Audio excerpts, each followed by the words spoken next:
in these last 2 weeks, there's been so much that has happened that I found it very difficult to focus in on what specifically I would write about. And so instead of doing that, I thought I'd give you a recap of some of the major things that I found important over these last 2 weeks. One of the things which I haven't commented on has been the issues in Bangladesh. So Sheikh Hasina, who was the president of Bangladesh, has been overthrown. And this seems as if it's the continuation of the American, what we would call the color revolution. This is a protesters' coup.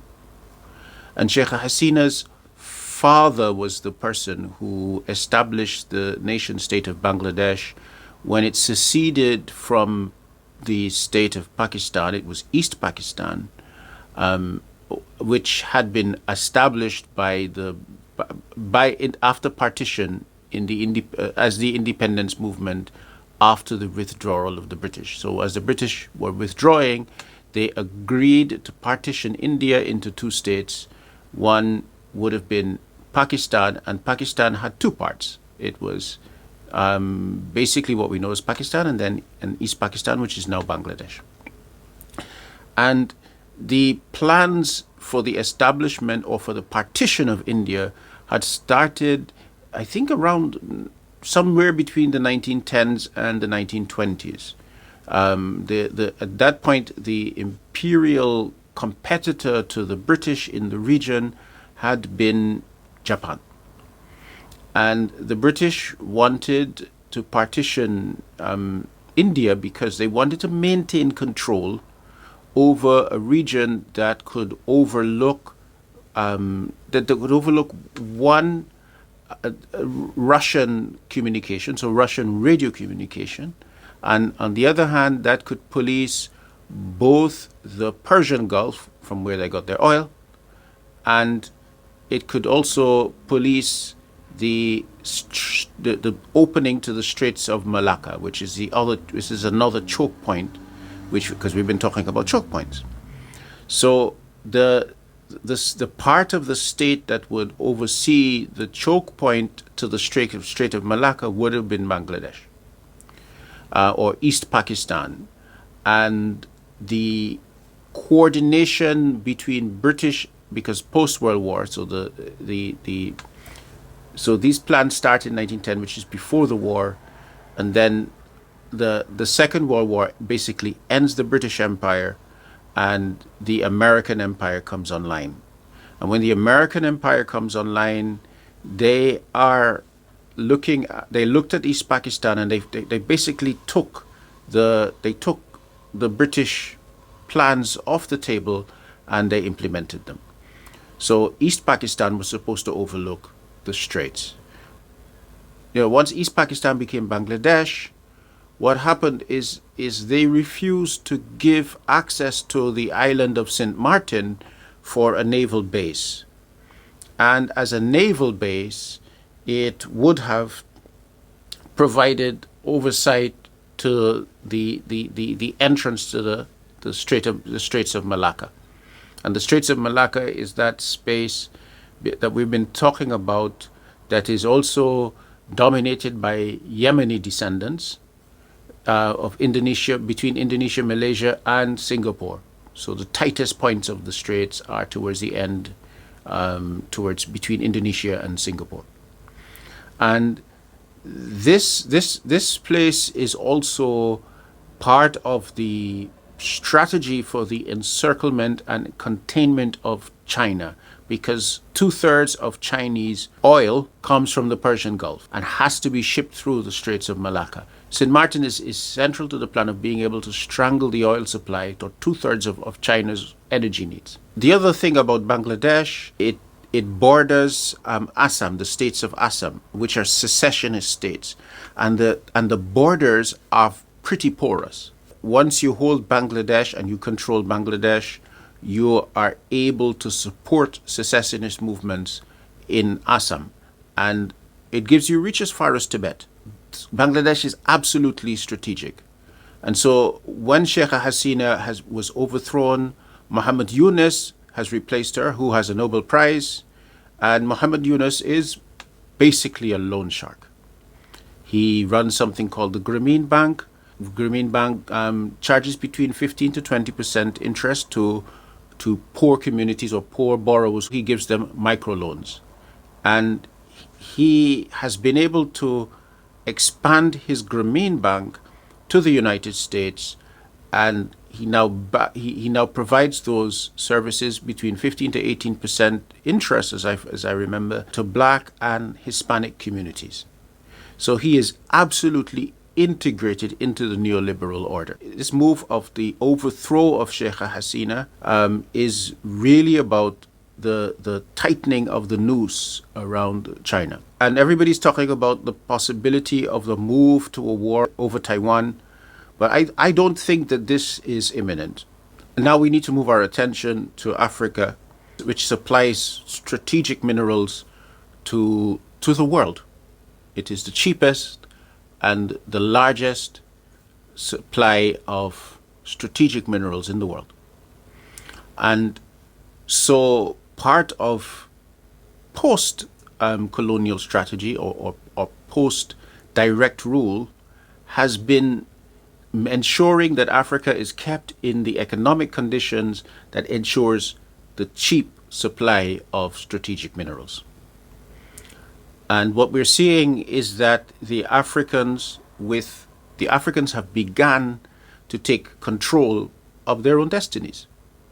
And at the vanguard of that is the Alliance of Sahelian States, which is Niger, Mali, and Burkina Faso have founded their Alliance of Sahelian States. This alliance of these three states, which is led by military leaders, has begun to basically militarize their population.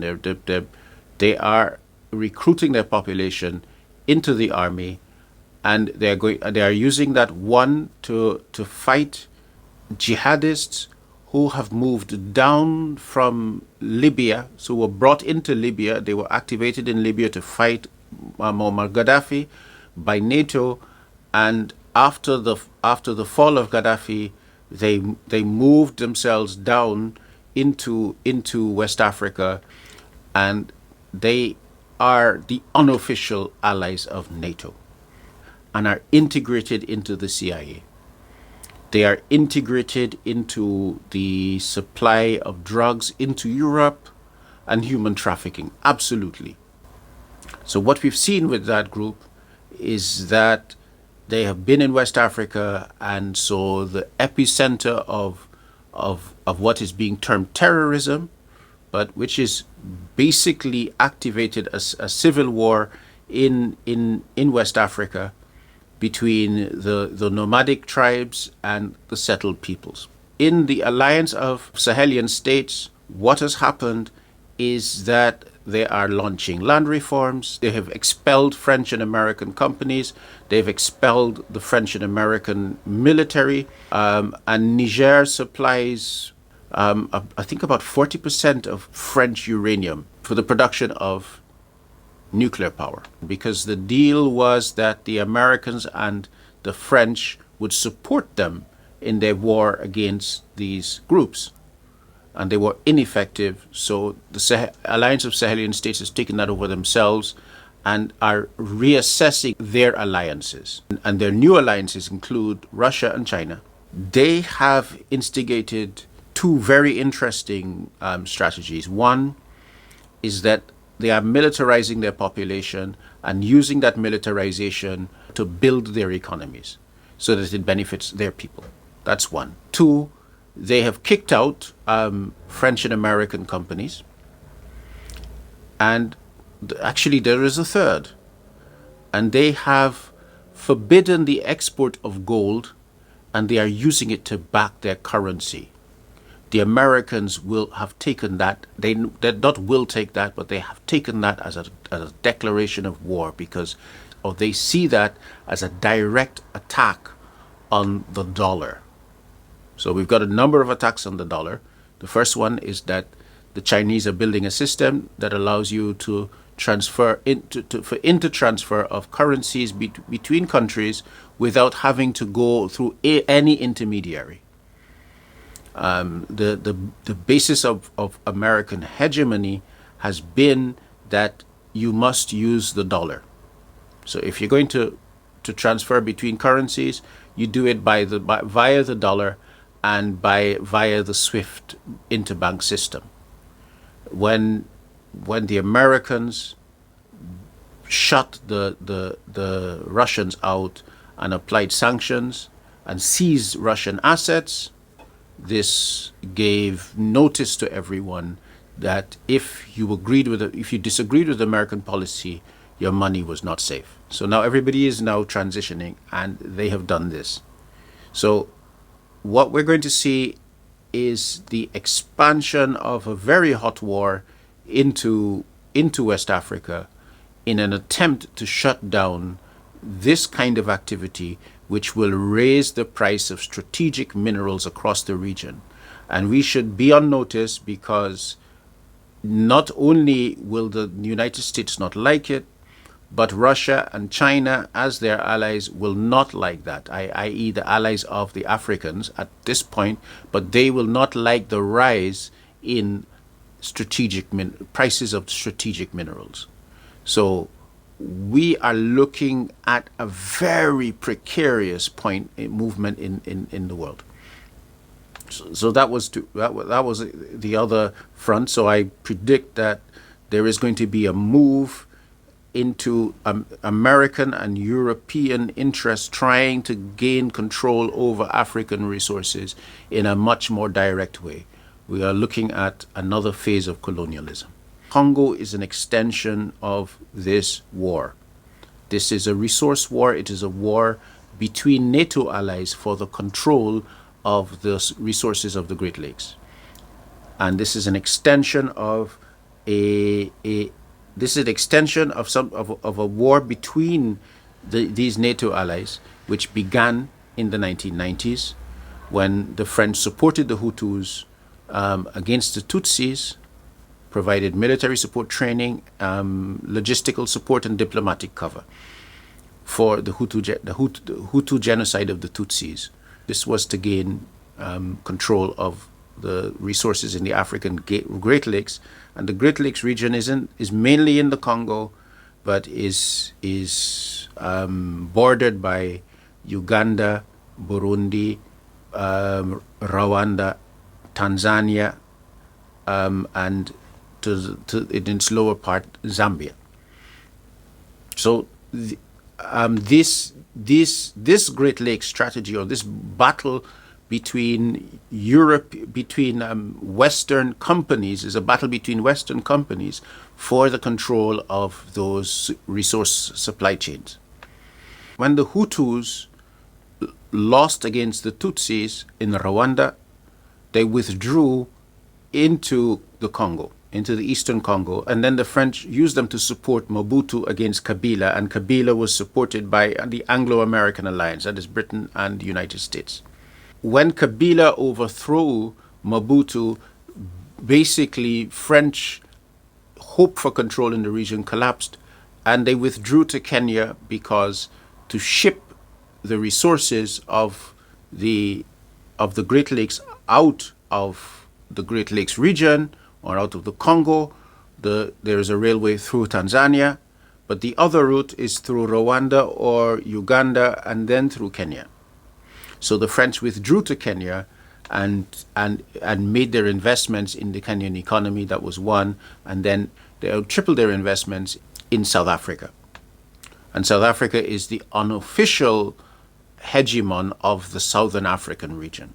Or what we were seeing in Kenya was the securing of Kenya by Western interest to ensure that the route out of the Great Lakes region was through their clear allies. So when we see Kenyan police being shipped to Haiti to police a Haitian rebellion, then we have to recognize how this works. So how does this relate to Bangladesh?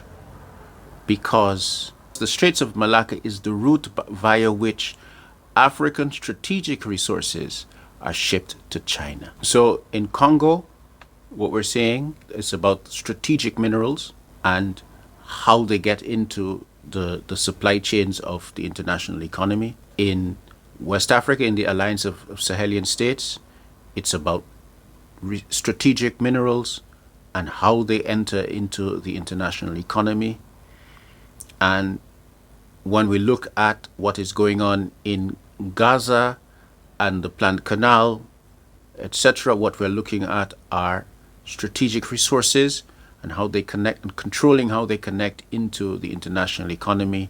And with Bangladesh, it is about the control of the entrance into the Straits of Malacca, which is about supply chains, which not only chokes China's access to its energy needs, but also you're able to choke Africa's access to strategic minerals. So wherever we look, and from whichever direction we look, what we see is that it always boils down to the control of supply chains. And with one extra, in the case of Alliance of Sahelian States, that no nation must challenge the supremacy of American currency.